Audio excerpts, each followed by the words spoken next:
This is Bruce Bochy, and you're listening to the Ranger Report. The Ranger Report. Yeah, the Ranger Report. If you want the inside scoop, listen to the Ranger Report. Oh, here we go.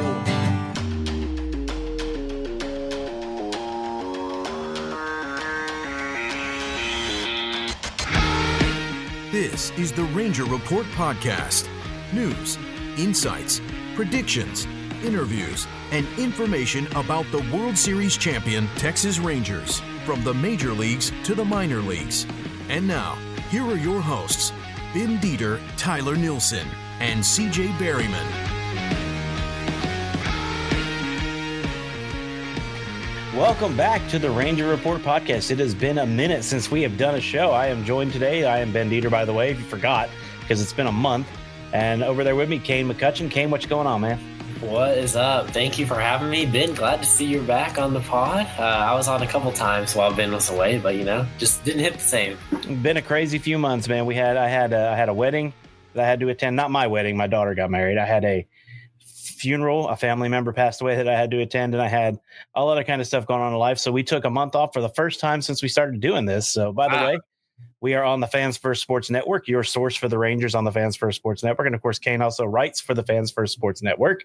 He covers the Rangers for the Fans First Sports Network. We are brought to you by Walton's. Walton's Everything But the Meat. By Dallas Sports Nation, as always, as well. I still work for Dallas Sports Nation. We are sponsored by them, and we are on the Comfort Air online studio. So we are happy to be here. Like I said, been a crazy month of November. Thanksgiving happened, a wedding happened. I had all kind of crazy things go on. So just glad to be back, Kane. Glad you came on with me tonight since CJ couldn't make it. Absolutely, we got a lot to talk about tonight. We do, and I wanted to start with just an amazing thing that there's a lot of buzz about apparently in Major League Baseball. So say you're in the ninth inning, you're a pitcher, and the bases are loaded and you have nobody out. And so for your first out, you get Shohei Ohtani out, right? You're playing the Dodgers. You're like, all right, this is great. And then the manager gets out of the dugout and says, excuse me, golden at bat. And then you have to face Shohei Ohtani a second time in a row. I mean, isn't that just amazing? That would be so good for baseball, right, Kane? That would just be amazing. Let's just totally screw over decades of tradition for an entertainment product. And me and Ben were talking about this before, but my first thought was, this isn't the Savannah Bananas. Like, if you want to watch that, then you can go watch that. Yeah. That's just like, it's like you want to break it down from like an insider's opinion, but it's just stupid. Like, there's no insider's opinion to be had for this. Like, it's just a horrible idea, which obviously is never going to happen. And I think the term buzzed was a little bit, over exaggerated to some extent, but it's never going to happen. It never should happen. It's just dumb. Yeah. It's my first thought was just, well, let's just like load the bases in the ninth inning too, then, and give the guy 3 balls and 2 strikes to start his at bat. It's like you said, it's ridiculous. There are some things they brought in. The pitch clock, I think, was a really good idea. Absolutely. That was an addition that I am totally for. I think that has helped, made games shorter, made games more entertaining. I like the pitch clock. The runner on second, I don't like, but it's not the end of the world. I mean, I don't like it, but it's not the end of the world. They're probably eventually going to go with the robo ump, where you can find out if it was a ball or a strike according to the robo ump. That will be okay. But the golden runner or golden at bat or whatever it's called, dumbest idea I've heard them come up with in a very, very long time. And thank goodness, like you said, when I first heard it, I thought there is no way that would ever happen. I think, like you said, the word buzz was, I think, overused in that scenario. Yeah. When I first saw that, I thought it was like one of those meme accounts, like, it wasn't like real. And I think, to your point, if you want to expand on it a little bit, there are a lot of ways to improve the game and the entertainment value wise. And they've done that. Like you said, the pitch clock. I think another huge thing is making the bases bigger, more. Yeah. Yep. I mean, there are ways to do that without absolutely, outlandishly changing the game. And I think they've done that. Yeah, and without making a joke out of the game by doing something like that. That's the thing is, I told you off air, I think they would lose any fan over 50 if that actually happened. I'm very curious to see the older generation's reaction to that. But I honestly think too, like, general consensus, no matter what the age is that that's just dumb. Yeah, I don't think they're the only ones that don't like the idea. You're right there. And by the way, I forgot to mention, I'm in a new setup behind me. With the wedding, I had a room open up in my house. So I took advantage and started setting up a little studio. Cause I'll tell you what, I know it worked for a long time, but I really don't like the green screen look. I'd rather sit in a real room and do this. Yeah, that looks sick. I mean, I really like it. You got to display all the memorabilia and you'll add to it. So yeah, I just started building it this last weekend. So I've got I think 5 more shelves I can put up back there, and I've got more stuff to put up. So I've got my Rangers World Series banner that I don't have up back there yet. So back there I've got, let's see if I can start. Those are hats. Obviously you guys can see that. A bat. There was a giveaway right here. And then a Rangers Golden World Series ball that has the scores of all 5 games on it. Oh, that is sick. Joey Gallo, Adolis Garcia, a Rangers ball that was actually says Rangers World Series champions on it. And then if you go over here, that was a ball that says World Series on it that someone bought me from Game 2 of the World Series. So that one was actually from the game. And you got Hank Blaylock, CJ Wilson, and the corner one here is a little different because it's an Astros ball. Nobody kill me, because I'll tell you why. It's a collectible from the very first game at, well, it's not Minute Maid Park anymore, and it was Enron Field back then, but from Game 1 in the new Astros Stadium in Houston when it got built. So that's kind of a cool collectible. So I put that up there. If I get too much hate about that, I'll take it down. But I thought they were in the National League then, so I feel like it was okay. That is true, but you never know with these Ranger fans. They're very confident, so they might. There are a lot of people that really dislike the Astros, so we'll see how that goes. We shall see. And we will add to it, but I thought I'd start here tonight finally and be able to use the old studio a little bit better than the way I've been doing things, in my opinion. So yeah, he's back and he's got a new look. New look, new everything. Walton's. This is our last month with Walton's. They're not upping next year, which is perfectly fine. I think they've been with us for 5 years or 4 years. Man. So they are changing their marketing a little bit, which is perfectly fine. I will still buy all their products, and I'll still encourage you to buy their products. They're awesome. But I like to thank them for all the stuff they've done for us, all the all the times they've spent sponsoring us and supporting this show. When we had 30 downloads a month, they started supporting us, and now we're up to 300 or 400. So man, that's an episode. Sorry, not a month. 30 a month was a really long time ago. 30 an episode back in about 20 and 21, and now we're up to 400 or 500 an episode. So thank you guys for sponsoring us for so long. We're very appreciative of it. All right, so let's move on. There is some Rangers news to talk about that we want to get to tonight. First of all, did you go to the press conference for the new catcher? I unfortunately did not. It was a Zoom press conference. Unfortunately, had a little bit of a prior conflict that could not get out of, but I felt bad about it. Yeah. Well, what are your thoughts on him? Yeah, well, I mean, it's very interesting. Obviously, I think the first thing that stood out to me was that they're committing to a backup catcher, which is very important. We saw last year Andrew Kisner just did not work out at all. And then, we saw Carson Kelly come in, and he was a little better, but still probably not what they would want. And I say they're committed to a backup catcher, but I think maybe the most interesting thing about this to me is that it's not a 1-2 situation. This is very clearly a 1A and a 1B. Yep. Where Higashioka's very well could play anywhere from 70 to 80 games, let's say in an ideal world where both are healthy, somewhere around there, which is a good number. I mean, he had a really good year in San Diego last year, playing a career high games. So I think there's a lot of angles you could go about this, but I mean, to have a catcher of that quality, I know I personally, looked at the catcher market before the offseason started and maybe priced him out of the Rangers range a little bit, just thinking that they would go with the traditional backup. So I think that overall this signing is a good sign to see as far as what the rest of the offseason holds, and how serious this was for Jonah Heim as well, getting him rest and hoping he can return to the form that he was in 2023. Yeah, Higashioka, I think, is a great signing. I think they showed last year. You think about how many games Jonah Heim played in 2023 World Series year, and he looked tired last year. He really did. I mean, and he's a great player. It's not like I don't think he regressed that much. I just think your body hurts when you catch. How many shots to the thigh and other bad places did you see him take during the season last year? Like, he was a beat up dude, man. He was a really beat up dude. Yeah. And as far as that goes, I'm pretty excited about it because I did not expect a catcher of his caliber. Like you said, I didn't think they would spend money on a catcher of his caliber. They didn't spend a ton. It was a pretty good signing. And I think for a 1A, 1B situation, you're going to get a guy, and especially he was already pretty good behind the dish, but now he's going to work with Bobby Wilson. And everybody that works with Bobby Wilson becomes like a premier pitch framer. And I think you're going to see that happen with him as well. I think it's a great pickup. I think Jonah Heim, I don't think Jonah Heim would be upset about this at all. I think Jonah Heim is totally for having someone that he doesn't feel like he has to be out there every day. He can actually take days off and know that the quality is not going to go down that much. Yeah, I think, an interesting stat that I've put out is, and talked about recently is since 2022. So pretty much, obviously Jonah was here in 2021, but since the start of 2022, I mean, he's caught, let's see, what's the number? 389 games. That's the sixth most in the MLB over there. Wow.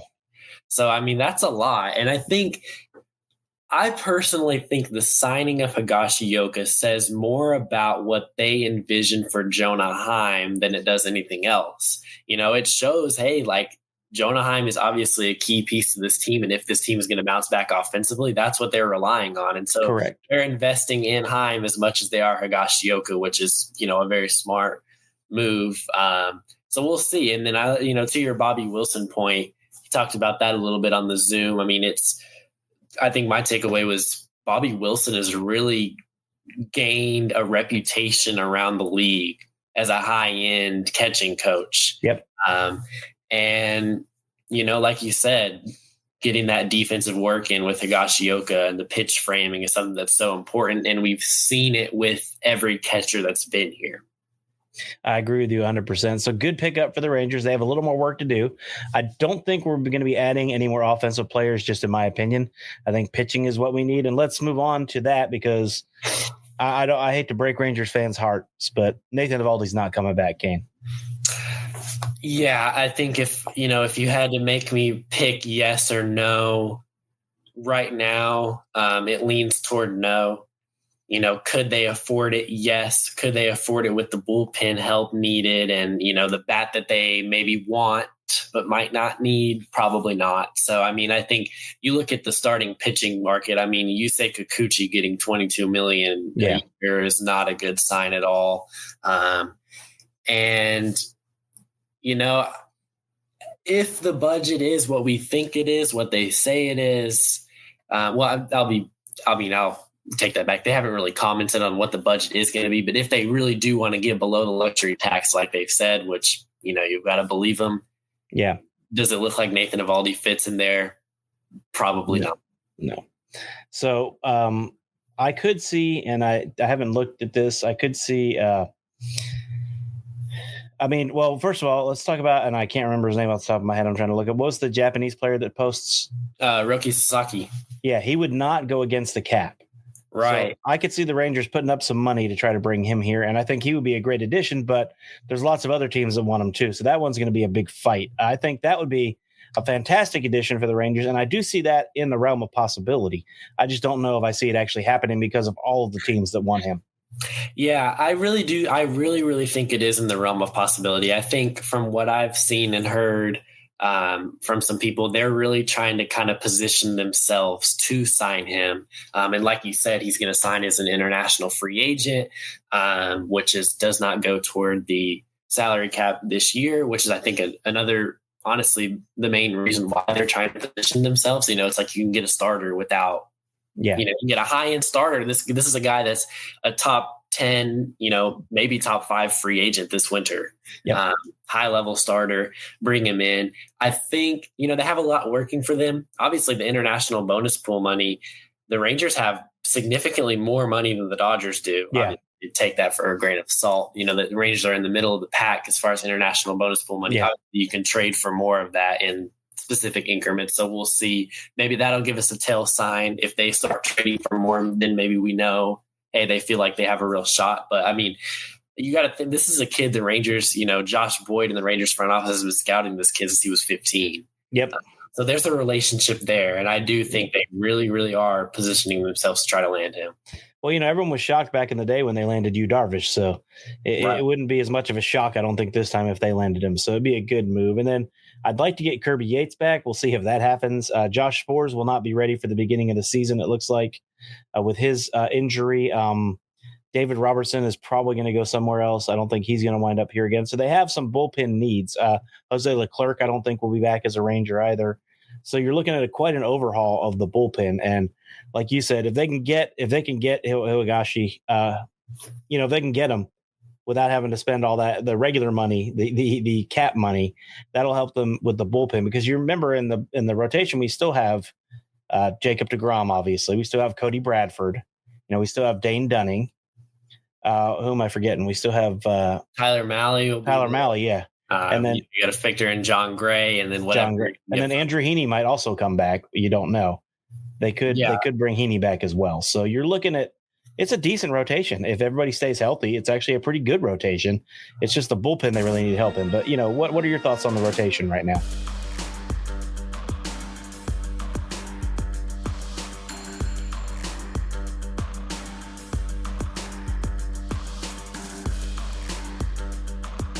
Yeah, I really like it. I think it does need one more arm, I will say, no matter who that is. But you're looking at deGrom, obviously, at the top. You've got Malley, and I think Cody Bradford had a phenomenal year last year, solidified himself with the spot in there. And then, you've got 2 remaining spots. Even if you don't add anyone else, till opening day, you've got 2 spots, and those could go to Dunning, Gray, Rocker, Leiter. So assuming they do add, another starter, I really think it's looking pretty good. I think a lot of people are kind of feeling the opposite, though. I kind of get this, that a lot of people, don't really like where it's at. I don't think you really have reason to, as long as it stays healthy. And I think them adding another starter is huge, but as long as it stays healthy and they can add another starter, you're going to be able to use Dunning and Gray as swingman, one of the 2 as a swingman, to help the bullpen out. And, like we talk about all the time on here, a good rotation helps the bullpen out a lot. Yep. And so, I don't think that you should look at this rotation and be concerned with it, especially because they are going to add another starter. Yeah, and I think adding Eovaldi back would also obviously be amazing. But I even think adding Heaney back wouldn't be bad. That would be because, again, Heaney and Gray both are team guys, and they're both okay with pitching out of the rotation or out of the bullpen. Both of them do fine in both roles. So I think that's what I love about them is if you could add, Gray's already here. If you could add Heaney back, you have 2 guys you could slate into the rotation or slate into the bullpen. And either way, they're going to do their job and they're going to do it well.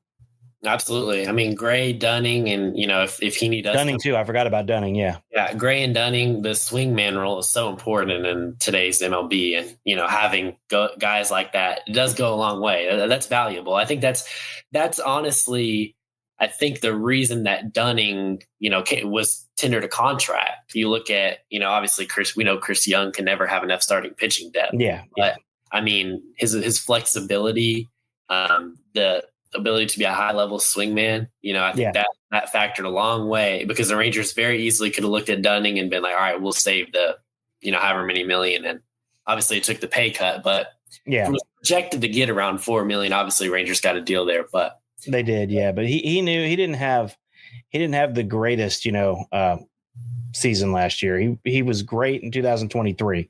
Not so great last year. Of course, he got bounced around a lot too. So, but he was, a little deGrom in 2023. So he came in and did a great job. And I think that Dunning can come back. So we'll just have to see how he feels. And then again, I'd be happy with that. And if we add the Japanese pitcher, or if we add, someone else, but I think adding to the rotation does add to the bullpen, because you've got someone like Gray that can go back to the bullpen and pitch. And of course, if deGrom stays healthy, you're in pretty good shape at the top with deGrom and Malley. So you're going to be in real good shape at the top of that rotation. And then from there, it's not terrible. We won a World Series with the majority of the guys that are still in this rotation. Yeah, 100%. Maybe they get Montgomery back. I've heard a lot of talk about that. I don't think it's happening, but yeah, I think it's someone that they're going to, take a look at. The Diamondbacks are looking to move him. I think there could be some interest there for sure. There's a lot of reasons to think that he would have a bounce back season. Obviously full spring training, getting him back with Bochy and Maddox. Obviously you pick, if you say, is it going to happen or is it not going to happen? You would obviously pick the field, but I think there could be some interest there. Absolutely. I do too. And he's another one that I'd be okay with bringing back, because I do think he would have to do a lot better. I just think, like you said, the way that all that happened, how long it took, Scott Boras kind of messed him over with all that and trying to ask for too much money, and I think the way that all went down really affected Jordan Montgomery last year. I don't think he's the pitcher we saw last year. I think he's the pitcher we saw for the Rangers in 2023. Yeah, you have to think so. I mean, the whole, like you said, the whole Scott Boras situation, he fires him while he's in single A doing his rehab starts and barely makes any rehab starts and comes up. And, is he going to be an ace start game one in the playoffs like he did in 2023? Probably not, but he can provide innings in the back end of the rotation. Or, if he's another guy that has to go to the bullpen, he did that last year. So I think it's easy to look at him and see the connection. And I think there definitely could be some interest there. I agree with you there. All right. So we talked about that, talked about bullpen offense. I think offense is good. I think something else I wanted to mention on tonight's show is what word do I want to use? Well, Wyatt Langford wasn't even up for Rookie of the Year, which to me is kind of a tragedy, especially with the way he finished the season. He had better numbers than anyone else that was up for Rookie of the Year, and he didn't even play the full season. Yeah, man.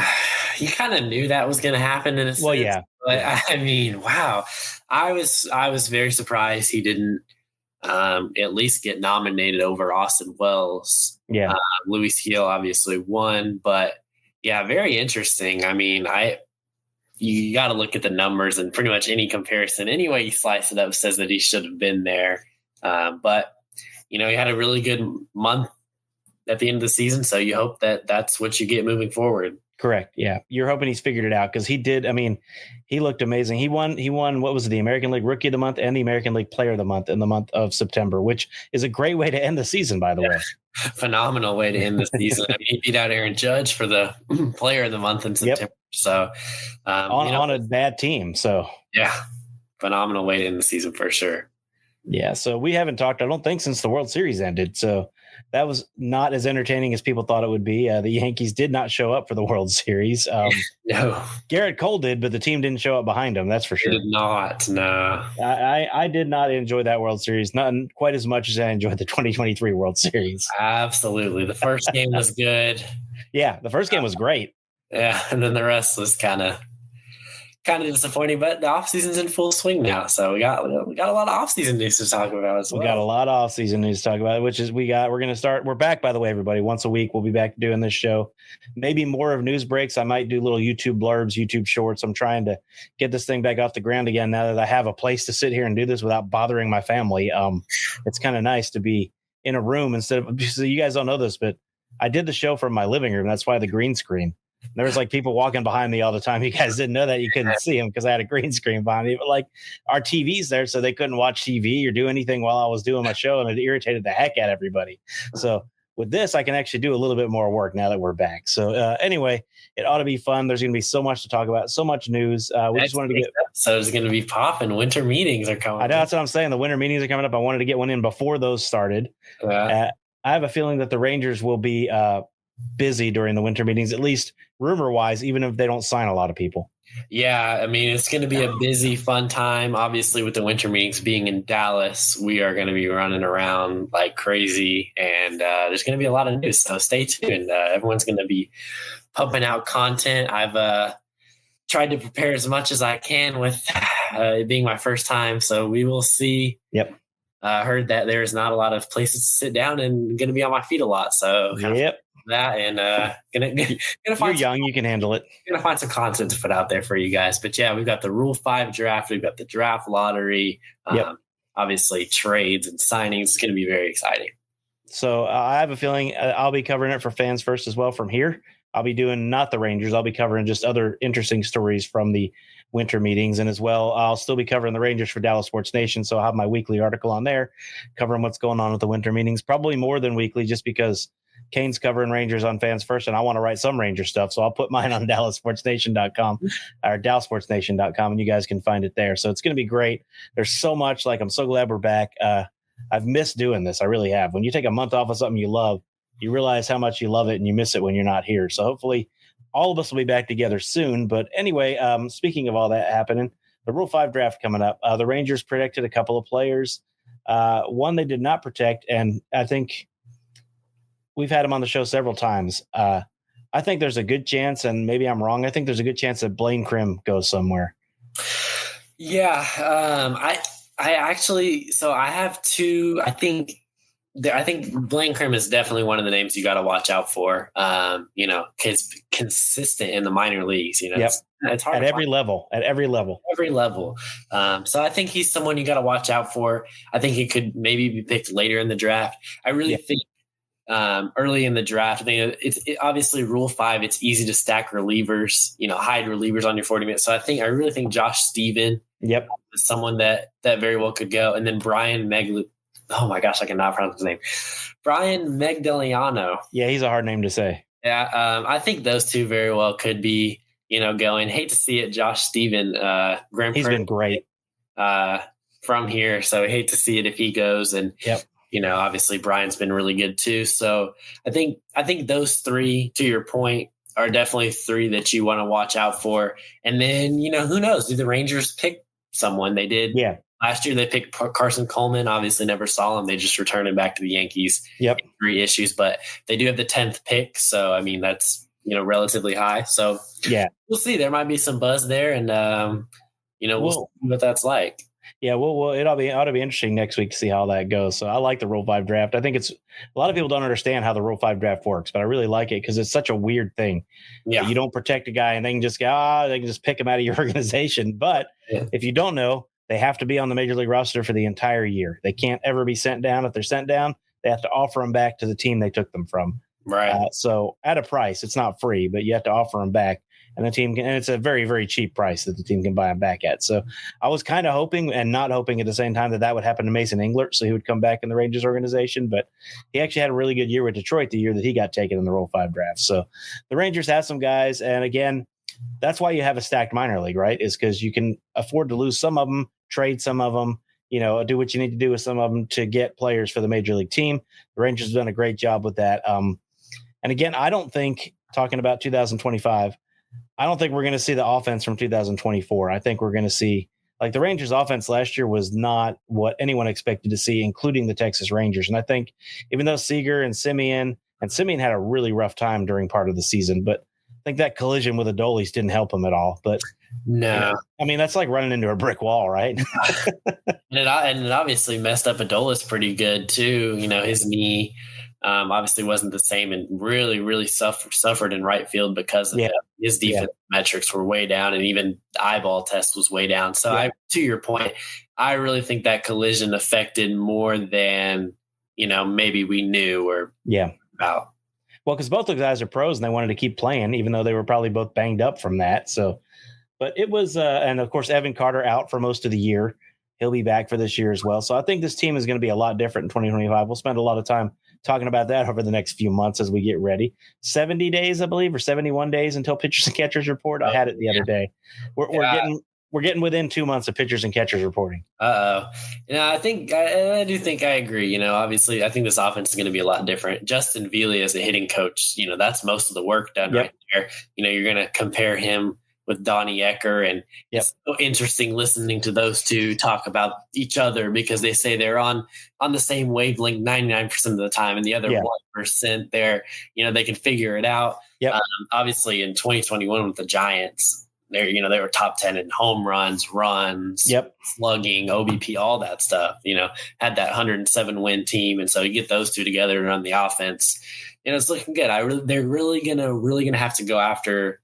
They struggled to hit the fastball last year. They had 177 against fastballs, 96 miles an hour or higher. So I think that's the first point of attack. And then I think something else that they're really going to go after is approach. I was about to say swinging at balls outside the zone and not taking walks. In 2023, they took so many walks. In 2024, they did not. Yeah, they really struggled, on the first pitch. They swung a lot more on the first pitch, and that batting average and slug dipped way down on the first pitch compared to 2023. I think, it's so easy for, you got a guy like Corey Seager who's swinging at the first pitch so much at the top of the order. He's so good, at that. That's not everyone's hitting style. No. And so, they definitely relied on that a little too much, and it showed. It did, yeah. So hopefully they like you said, first thing I agree with you is work on that chase rate, work on all that stuff, work on just the approach at the plate. I think is a good thing they need to work on. And I feel like these guys are all professionals and they're going to do what they have to do. They know they had a bad year. Like it's not like any of them are like, what are you talking about? That was my best year ever. They know, you know. And the again, only one saying that is Josh Smith. Well, Josh Smith did have his best year, so that's okay. He did win the Gold Glove.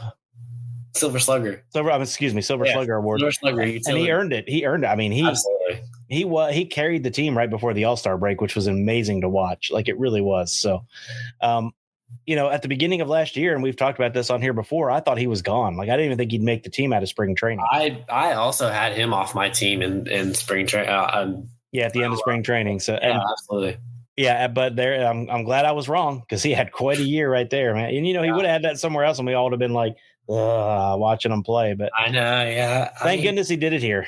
Yeah, I actually, you know, I always tell this story when I come on here, but I remember we were talking to him at the start of the year, we're like asking him, like, well, you know, why did you change your stance? Like, well, I hit like less than 200 last year. So. Yeah, he's like, I couldn't do worse, so I figured I had to try to do better. Yeah, what a guy too. But I don't know. It's interesting to think, like, you know, I did a hot take article where I had people respond to a tweet that I had with their hot takes, and I reacted to them in an article. And someone said, you know, we should trade Josh Smith while his trade value is high. And it, I mean, when someone's hitting the ball like that, you find a way to get him at bats, and that's which they did. Yeah, that's Bruce Bochy's job. He's reiterated that many times, and so, you know, I think he's here to stay. Yeah, I think he is hoping that, and you know, you've got to think if the Rangers do keep this DH by committee position that they've had, you know, rotating guys through DH, he's going to get some at bats there, some starts there, as well as throughout the field. So it'll be interesting to see. I'm very, very interested to see what they do with the DH. I am too, for sure. You know, you talked about adding another bat. You know, you said you don't think. Obviously, when you lay out the budget, you don't think so. But I've heard some names from some Rangers people. I know Jock Peterson is a guy I've heard a couple times from some insight, and then Michael Conforto was another guy who they liked before he signed with the Giants. Yep. On the open market now. So those wouldn't kill you. You know, maybe we'll see. Do they add that? That's an ideal offseason right there. Everybody wants Juan Soto, but I don't think we're affording him. Unfortunately, we cannot. I do not think we can afford the $600 million contract.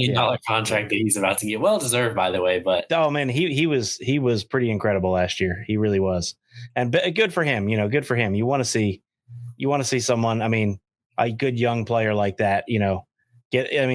I'll be honest, no one's worth $600 million, but you know, that is the market value. So that is what he is going to get. So good for him. He would make more in one game than I make in 10 years. So, I mean, yeah, you just don't see free agents hit the open market at this age ever. No, you know, he debuted so young. Yep. And man, I don't think he's going to, but how cool would that be if he signs at the winter meetings in Dallas? That would be so good. That would be so good. I would just as much, you know, obviously I cover the Rangers. I would just as much film everyone running around when he signed as I would the signing. So that would definitely be so. I don't think it'll happen, but I forgot to mention right here is my World Series ring. You can barely see it back there. Nice. Next to a dolly. So I got to find a better spot for that. I think I want to get a little case to display it in so you can see it a little bit better. So yeah, you definitely should.